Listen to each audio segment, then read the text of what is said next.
Kindred as well. So now, what does Team Liquid respond with? They pick their top laner, something like the Mordekaiser or the Shen that we've seen from Impact. They just go full bot lane. 100% win for Ornn, 100% win for one of them's going to lose. 100% win for Graves. One of them will lose.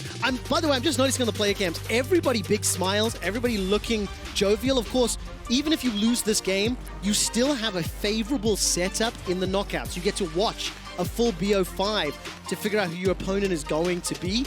But obviously the big prize is that guaranteed spot in groups, and that's the Shen that you predicted, Caedrel. Nicely done. Yeah, so they can match an AD carry here, but picking bot lane 4-5 could be good. Ornna's banned, Azir's banned, leaves a few mid laners open like the Zoe, Akali, Syndra, main champs. You have an AD jungle, so an AP mage mid is pretty good. I think Shen is a little bit of mixed damage, so it helps the Graves a little bit. They are going to go for the Syndra, so I won't be surprised if Tali responds with something. Oh, there's a Galio. It's something he's been playing, the Predator Galio. We've seen it from Tali. Lots of roaming champs, Seth, Galio, roaming around the map, getting involved in the plays, and now it's all about bot lane. So investing bans into AD carry, investing bans into support is basically what we're going to be looking at. Okay, let's see which ones get locked in, but I don't want to touch on that Syndra versus Galio matchup. We've seen it a couple times today. The Predator Galio has, frankly, not impressed me. I'd like to see something more out of it. Whether or not Tali opts to go for that Predator again, then we need to judge how effective he is, what level of roam he can pull off, and actually, can Jensen shut it down? Because I think it's been a little bit more Syndra favored throughout the course of the day. You could argue it could have been a scrim champ, you know. Scrims are a lot more bloody than the stage games. Galio on the Predator gets one wave prior, runs bot, gets a double kill, then the Galio looks a lot different than it does on stage, but so far, not the best. I think the Syndra into Galio has been much more favored towards the Syndra. We see Kalista Bard being taken out. We see the Senna being taken away as well. So we're looking at Ezreal again. Raes on the Ezreal was really strong. Looking at Ashe, Jhin. I think Jhin for the side of TL would be a bit risky. They have a bit too much front line for the Jhin to be able to do too much. So now it's kind of down to Ezreal Ashe. Could ban away one. It does leave the Ashe open and the Jhin. So they're going to take away, well, they're hovering lots. But for them to pick away Jhin, it wouldn't make much sense because then that basically enables TL to just pick up Ashe and have some frontline damage, whereas Jhin really struggles versus tanks. But Jhin could be good with that comp. They have loads of engaged. The Curtain Call could be good follow-up. Okay, let's see. A couple seconds left before they figure it out. We're expecting that Galio to go mid. The Ashe was the higher contested pick. And obviously, a lot of discussion. Raes was the man of the moment earlier today. Go for the Ashe. Fantastic performance. And finally going to lock in the Jhin. I heard that no. Yeah, why are you so disappointed? Just based on damage dealt, I think if you just pick away the Ashe, Jhin will do less to the tank. So I'm expecting something to be picked away here. They're going to have to blind pick support, so Legacy are going to get a counter pick on support, which is really good. Should help the winning lane in bot, so are they going to go Kog'Maw Lulu? I don't think they will. It's a bit risky against Now, Tactical has played 2 Twitch games, so quote-unquote hyper carry is one of the options that was available to him. And Caedrel, I know we've casted 8 games already, but wait for the lock-in. When we talk hovers, we both just waste time. Yeah. Caitlyn surprised a little bit. She has fallen off, but in the context of how many bans have been targeted towards the bottom lane, and then I think if she gets enough time, range against Kindred, Ornn, Galio, that can help. Yeah, it blocks a lot of the damage. It blocks the Ornn as well. But if they are going to blind pick something like the Braum or the Taric, I'm expecting a counter to come in. Braum has a few lane counters. We've seen things like the Rakan, the Zillion, good into the matchups. And Caitlyn Braum isn't what you'd really expect when you're playing a Caitlyn lane. You want something like a Morgana, something with a setup maybe like a Leona. He's going to go for the Braum. So it is a strong 2v2 if Braum does hit the Q. So I'm expecting some kind of counter pick on support here. I think Nautilus wouldn't be very good for them. Leona as well, not that great against Braum. So I'm expecting something like Zillion, Rakan, just something to round out the team fights. I also do like the Braum into both Kindred, Jhin, Ornn. Super good. Multiple AD carries, the Ornn Horn. So that shield that will come up, the Unbreakable, will do a whole lot of work. And as you talked about, Rakan into the Braum now comboing with Jhin. There is some potential kill threat if you can get that shield down. Let's talk about the team compositions as a whole. Some mixed damage, of course, in the Galio and the Ornn, but a lot of AD from Jhin and Kindred. Yeah. And then a little bit more, let's say, quote-unquote, traditional from the Team Liquid side. The only thing I don't really like about TL's comp is they're playing 3 range champs in jungle mid AD. Then their real engaged support is a Braum, so you don't have anyone to really Shenel. It's not like you have a LeBlanc over side lane or a Lucian mid who's going to go over side lane. You don't have a Nautilus who's going to jump in. Your Shenelt is kind of being used offensively here, and it's not exactly what you want. It's going to be a reactive Shenelt rather than an aggressive one with something like an Evelynn, whereas Legacy, they have so many triggers they can pull. Do I get the feeling that you prefer the draft from Legacy? I do, yeah. Now, not based on lane states, I think just based on team comps itself. Okay, so Legacy, the bigger picture, right? Yeah. Now tell me about lane states. Why do you prefer, why do you sort of lean a little bit towards TL? Well, they have the Syndra into Galio. I think that's really good for the Syndra. They have the Shen into Ornn. I think Shen is a really strong champ, level 6. You can play around the ultimates really well. Should be able to push out the Ornn in the lane phase. And if you look at the bot side, Caitlyn into Jhin. I think Jhin is fine. It's Caitlyn. They have the Braum as well. But in terms of 3v3, you have the Graves, you have the Caitlyn, you have the Braum, stuff like this. Just pairs really well together. So Legacy, overall team fights, I think they're good. Perhaps the Braum can stop some of the engage, especially the Ornn. But then you've got the Rakan ult, you've got the curtain call. There's so many things you can Is it fair to say, or is it too extreme to say that for Team Liquid, a little bit of like win lane to win game, get yourselves ahead? If they go even into the mid-game against the composition that Legacy has put together, would you think it's fair to favor them? And let's ignore player expectation performance, right? We're just going to go champion v champion. Yeah, definitely. They need to get some lane advantages. Look for some dives onto bot side with the Syndra Graves 2v2 mid-jungle. When you talk about lane states, you can argue it's a 1v1, 2v2, but what I'm focusing on is more map control, using the Syndra, using the prios. You have the pushing lanes, use the lane states to transfer to another one, use the mid push into bot, try to get your Caitlyn ahead, but yeah, I'd say through lane phases, look what they're looking at here. I don't think they're going to be looking at too many team fights late game when they're even. They need to get an early goal, sort of snowballing gold lead, because I think Legacy in general, although they do lack a little bit of damage with the Ornn, the Galio, and then someone like the Jhin, they have the Kindred in the backline as well. The tanks will soak up lots of the damage, and then hopefully this Jhin and Kindred can do all the backline threat that they need.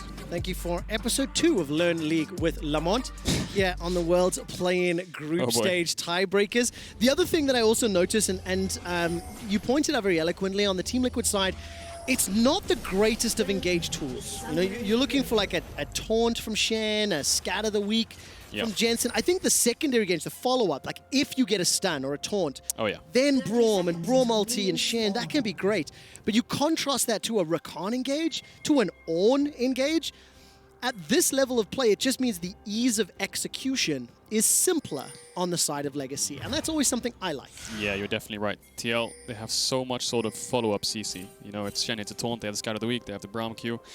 And if you look at the side of Legacy, Tally's actually running the spellbook, so he's not opted into the Predator this time around. Perhaps he thinks laning around against, sort of moving around the map against Syndra Graves will be a bit too difficult, as Isles has a bit of chunk there. And Raes starting boots 4 pots on Jhin. Quite standard, but against the Caitlyn that'll be useful in case the Caitlyn does try to push him in, try to put the traps down and chunk him out under the tower. So yeah, interesting to see how these jungles path. They're both going to start red buff, so I'm assuming they're both going to go to opposite sides of the map, mismatch, unless one of them wants to do something cheeky level 2. Okay, keep an eye on if that's going to play out. I want to quickly tell the viewers about the last game we saw from Legacy earlier today. It was exceptional. It was teamfight focused, and it was Raes that kind of took over the game. But I want to give you some numbers. They had an average of 3.1 assists per kill. It's the second highest of any game at Worlds so far.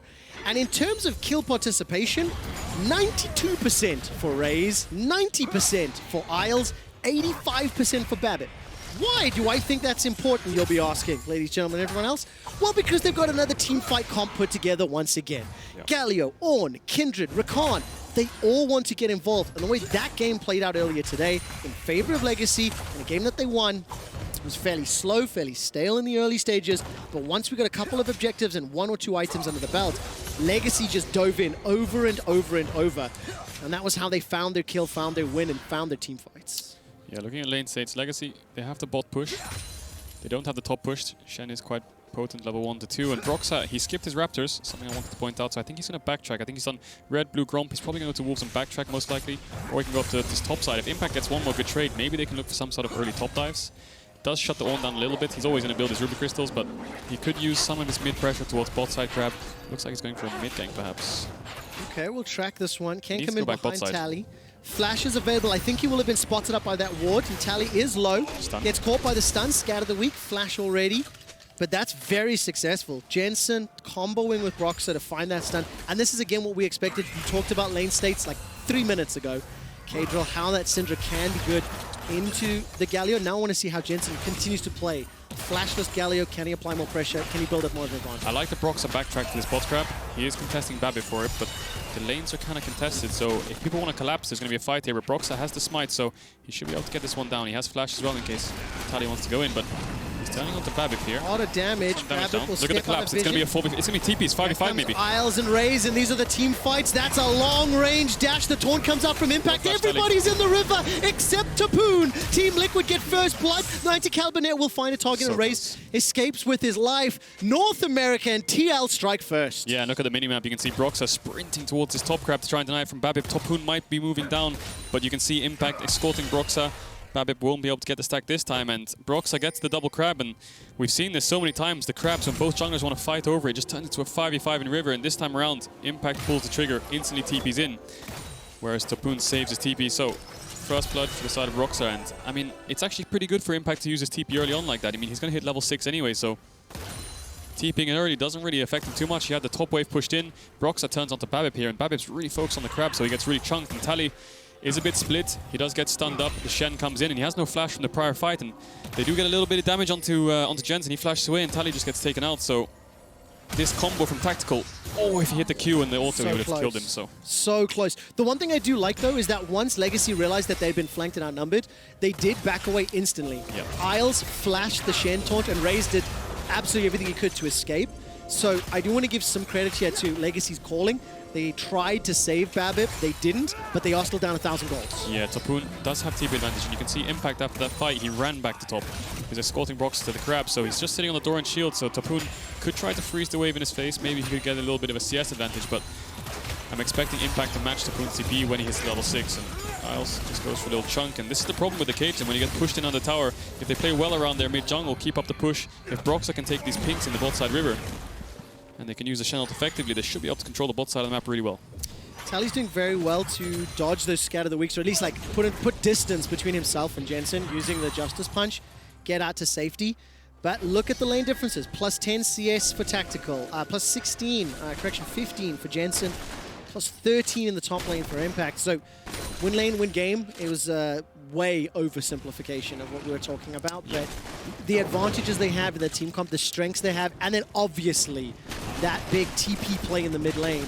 The fact that TL were pushing their waves, they're going to lose less to it. Topoon, even with the wave under his tower, he's still behind in CS. So very early advantage to LCS in North America, and Team Liquid, before 6 minutes, they've already got themselves a dragon, they've got themselves a healthy gold lead, and they've got everything that they needed and wanted that Caedrel wanted to see from the comp. You know, get ahead early, get yourself some tools, because you are lacking some initiation options later. Yeah, they use their lane states to get the early dragon. They have good bot side control with the pinks.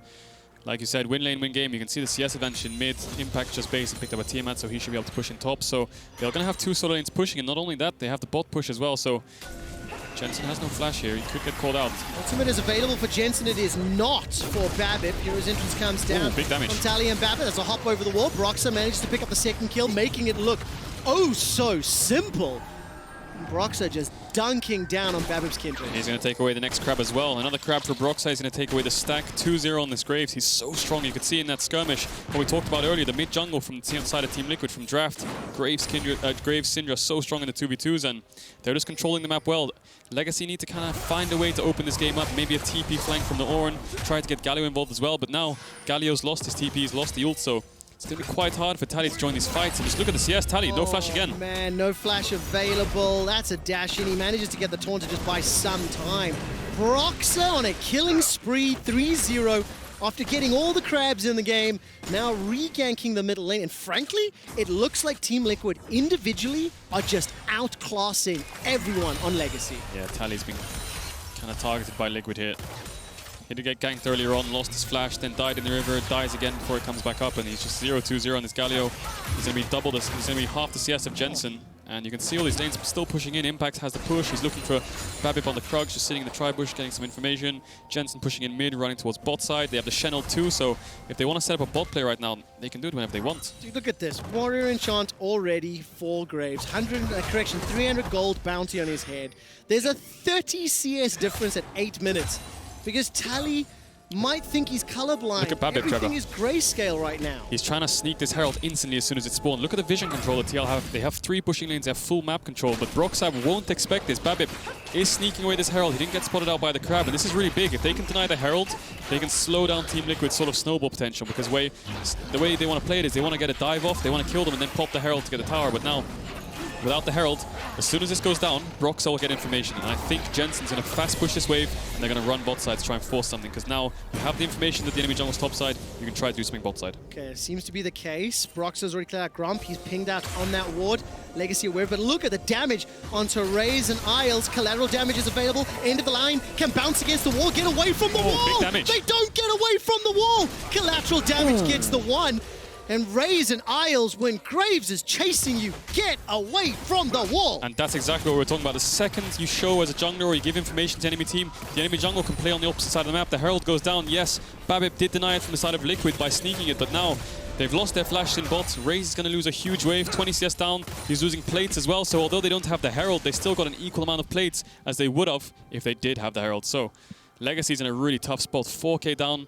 Your mid lane's losing, your bot lane's losing. Yes, top is even, but look at the jungle. They have the Shen still as well, so Liquid have so many tools to play with here. Yo, Team Liquid are angry as hell after that loss earlier today. Coming into this one, and what a dominating start. Broxah, it feels like everywhere he's gone, obviously this is play from the entire team, but he's been the beneficiary, picked up 4 of the kills. Solo diving the duo after the great work that Tactical and CoreJJ set up, poking them down to 50%, and he just brings it home. Yeah, he basically, the way Broxah played it was quite smart. He read Babip like a book. He knew what plays he wanted to go for. He knew Babip wanted to go towards the bot side after starting red, try to get the bot grab. Broxah matched it. He knew that he would be trying to get his Raptors or red buff and stuff, and Broxah's always matching it, making sure he gets the ganks off. He's 4-0 on his Graves. He has a warrior. It's sort of like 10 minutes in the game. He's so strong, and you can see he was 2v1ing the bot lane of Legacy. Yeah, absolutely the case. I am hearing from League officials that CoreJJ has requested the pause. I will give you more information as soon as I get it. But as we do have a tiny bit of time, Caedrel, take a seat for a second because I do want to give you a quick history lesson. Okay. Right? Grandpa Trevor with the history? That's it. Yes, somebody needs to teach the youth of today the history of this game. And Legacy, the representatives from Oceania, I'm going to touch on their play-ins experience as a region since 2017. Dire Wolves were in the play-ins. They went 1-3 and they lost the tiebreaker to CB LoL. They were unable to advance, and then, as we know, CB LoL went on to lose to 1907 Fenerbahce. 2018, they went 1-3 and they were eliminated. 2019 with Mammoth, 2-2 in play-ins groups. There was a 3-way tie. They were eliminated in the tiebreaker. Over the last 3 years, from 1-3 to 2-2 to 3-1, Direwolves, Mammoth, and now Legacy. This is the strongest play-ins group performance we have seen out of the Oceanic region. And yes, it is looking scary for them in the tiebreaker game, but sitting in the second seed and with the modification to the play-ins format for 2020, even if they end up losing this game, it means they will have a showdown with either Rainbow 7 or LGD in 2 days' time. Now, I'm getting a little ahead of myself, but since the history lesson is over and the pause is resolved, Legacy find themselves 4,000 gold down.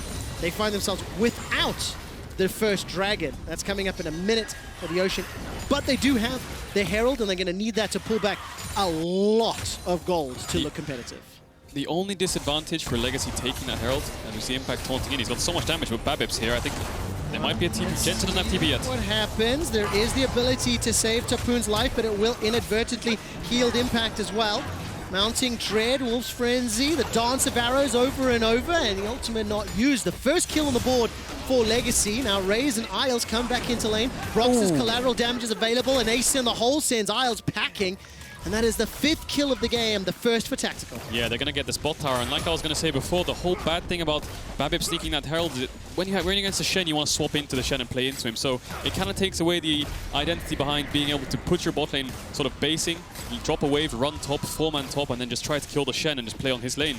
But Babip definitely identifies what he needs to do. Play on the Shen's lane so you avoid the Shen ult. He does manage to take him down, but they've lost the bot tower. And the Herald top is going to give plates over to Babip, but just looking at the gold, there's still almost 5,000 gold down.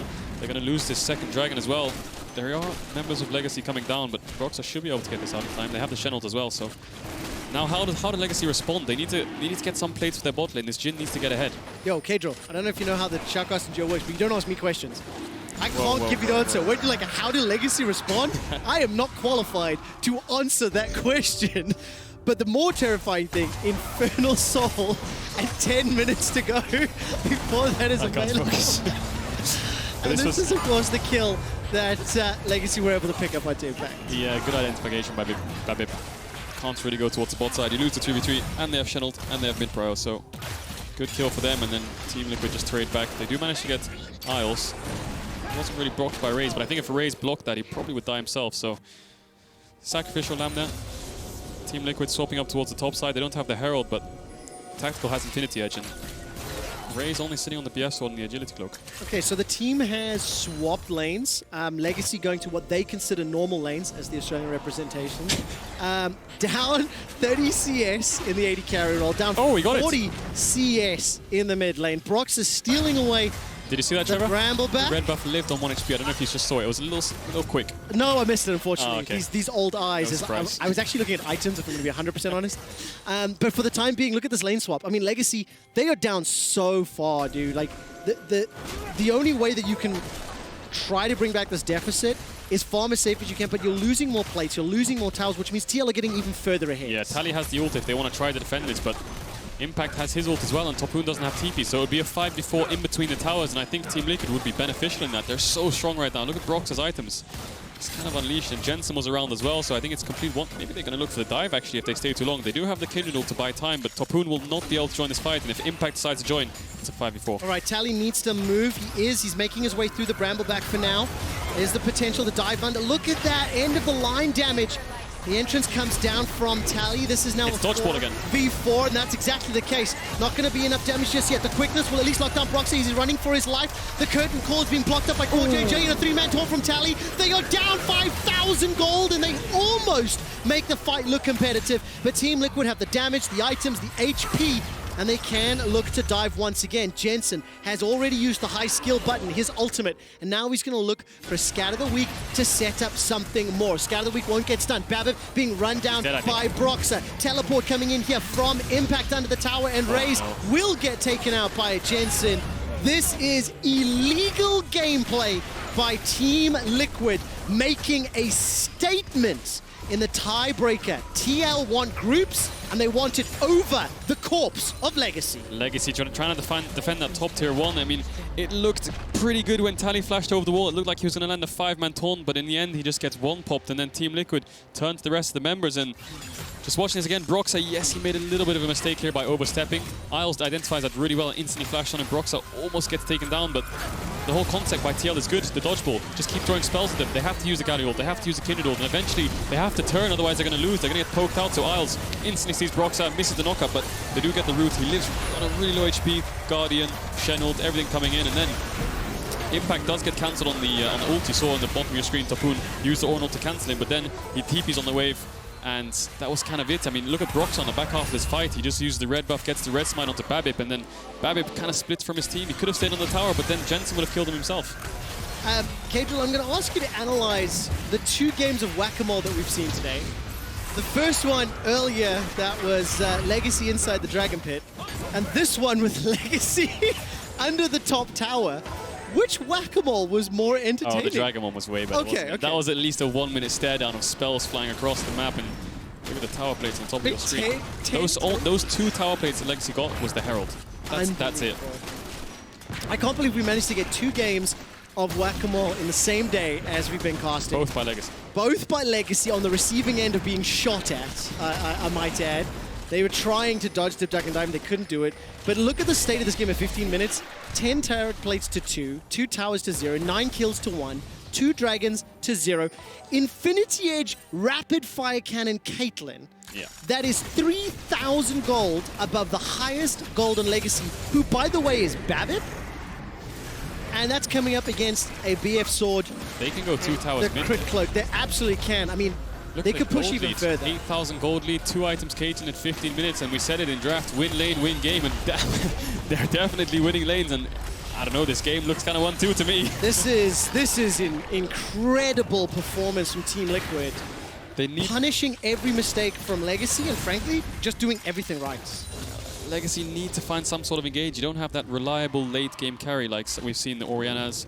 We've seen the Ashes and stuff like this. Jhin isn't really falling into that group alongside Galio. There's not enough damage. Kindred's also already far behind, so I think the scaling is just way more favored for TL. The Syndra, the Caitlyn, the Graves, I think those champs scale really well comparatively to the other side of the board. So Legacy, they're going to lose the Dragon. Maybe they can cross-map for this top tier 1, but they need to find some sort of engage to get this game, get an A-ball rolling. For one last time today, it wasn't Ornn's fault, okay? The Holy Trinity of Pixelman 001, Ornn, the champion, is not at fault here. So even though he's likely to pick up his first loss at the World Championship in 2020, This is all Team Liquid. I think they have played very proactively, very aggressively. Impact at level 4, teleported to that river exchange. That helped pick up first blood for Broxah, like milliseconds after it began. Team Liquid clearly understood what they needed to do with this comp, and they are executing it fantastically. Level advantages in the game, there's farm, there's gold, they've got all the tools they need. Yeah, I think the pairing between the players is just so good, right? Broxah calling an impact for the TP, Jensen and Broxah moving around the map really well, Broxah and CoreJJ making sure they get the vision, and then Tactical and CoreJJ just taking all the plates in the game. They took bot tower, they took top tower, they took mid tower. This is what you want to do with Caitlyn. You want to move her around the map, take all the towers you can, play around the Caitlyn, protect her.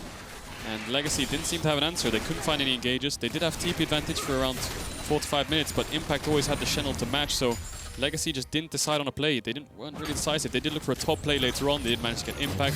That's their one kill, but now they're looking for something. Right, all the Forge got immediately destroyed by CoreJJ's Braum. Look at the damage onto Isles. He's running for his life. That's a dead Raes as he gets blown up by Ace in the hole and the auto attacks from Infinity Edge. I mean, if you look at the player cams, Raes is just like, yeah, throw some shrimp on the barbie. We'll be home soon. This game is over.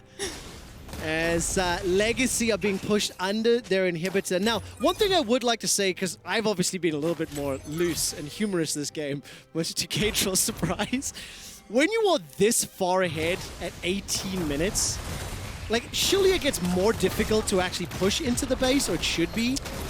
Well, tell that to G2 when they were against Team Liquid. Touche. They were on their Nexus in 19 minutes. It's 19 minutes now. TL almost got to return the favor to Legacy, but there's 2 TPs coming in now. Oh my word. Let's see what can happen, as that's already Tally going golden in so much trouble. They almost get Tactical. 90 caliber net flash heal used to keep himself alive. Raes is trying to run him down, but he doesn't have the damage, doesn't have the item. The cleanse does nothing. Tactical stares down the entirety of Legacy, gets away with his life, and Legacy threw everything in the kitchen sink at Team Liquid. Yep. This could be a sub-20-minute victory. Yeah, Legacy, they had to make plays. We said it for the last couple of minutes. They went for that last-ditch effort, but Team Liquid they're probably going to win this game. I think they can end here. It's probably a record time in the play-ins itself. This looks like it. 19.5 minutes. Isle staring them down. Team Liquid qualify for the World's Group stage with a few last autos. Gotta finish this off before I celebrate it. Legacy trying to step forward and push them back. There's the hero's entrance. Team Liquid cannot win in under 20 minutes, but they find themselves one loss on Impact. Continue run for their lives. Tactical. 90 caliber net in a reply, and the bullets will not find. Curtain Call cannot do it. Finally, Tactical goes down to Topoon. Jensen and Broxah trying to finish this one out. Jensen gets another. It's Broxah that is godlike at 7-0-9.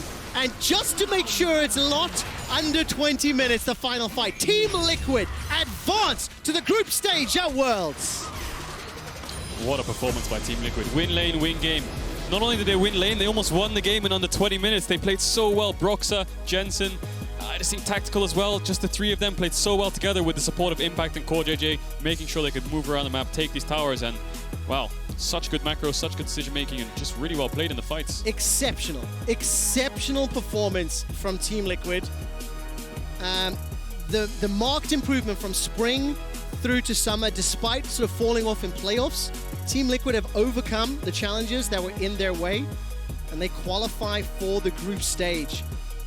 They do defeat Legacy, who finished the group stage at 3-1 official score, losing the tiebreaker, but they play second.